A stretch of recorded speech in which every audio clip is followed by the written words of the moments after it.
We've got another video from Mean Transmissions, and the transmission we're talking to you about today is a 4R75W out of a '04 Mustang GT. So we're going to draw your attention to some of the areas that we found with this particular transmission.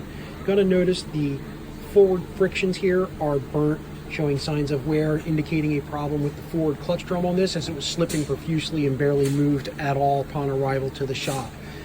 Upon complete disassembly, we also noticed that the sun shell is pounded out there, and that's from not coming to a complete stop from reverse to drive. And we also have an issue with the center support here, where you can see that it is pounded out against the lugs in the case, so that will need to be addressed also.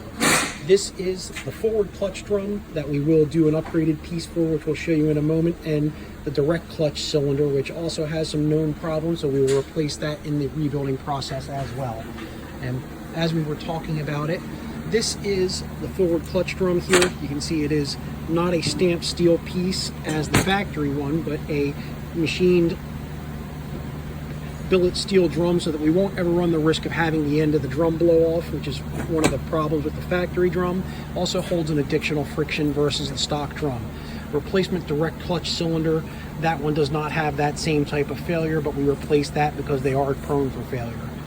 We've got an upgraded band here that we can put in, some replacement steels to address some of them that are showing abnormal wear inside the vehicle. And you can see the replacement center support here, where we don't have the wear marks in it from pounding against the case, and a replacement sun shell, which is how it's supposed to look, which hasn't been put through the reverse drive process tens of thousands of times.